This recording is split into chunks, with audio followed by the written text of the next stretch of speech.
இதை இயேசுவில் பிரியமானவர்களே, நமது சிந்தனைக்கு கொடுக்கப்பட்டிருக்கும் பகுதி புனித மத்தேயு நற்செய்தி அதிகாரம் 10 இறை வார்த்தைகள் 16 முதல் 23 வரை.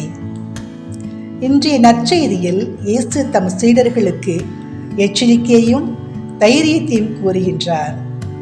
நற்செய்தி பணியாளர்கள் எதிர்கொள்ள வேண்டிய பகைமைகள், சவால்கள், புறக்கணிப்புகள் மற்றும் துன்பங்களை இயேசு சுட்டி காட்டுகின்றார்.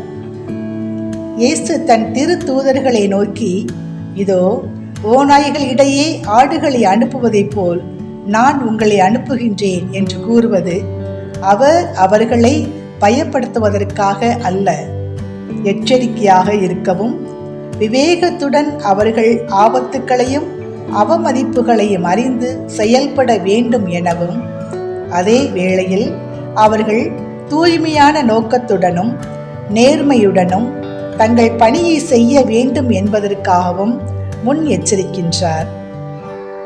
இயேசு ஆயனாக இருந்து ஆடுகளை அனுப்புகிறார். தன் ஆடுகளை பாதுகாப்பதற்காக அவர் திரு தூதர்களை முன்னெச்சரிக்கை கொடுக்கின்றார். நற்செய்தி அறிவிக்க செல்கின்றவர்களின் பாதை துன்பங்கள் நிறைந்த ஒன்றாய் இருந்தாலும் அதை தேர்வு செய்ய சீடர்களை பக்குவப்படுத்துகின்றார்.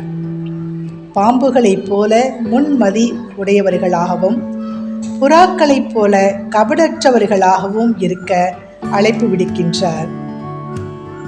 ஆயனான இயேசு தன் ஆடுகளை அனுப்பும் போது பணியை செய்ய தேவையான அனைத்தையும் அவர் தருவார் என்பதை தெளிவுபடுத்துகின்றார். இறை பணியில் பேச வேண்டியது நம் சொந்த வார்த்தைகளால் அல்ல, மாறாக தூய ஆவியின் வார்த்தைகளை பேச நாம் அனுப்பப்படுகின்றோம்.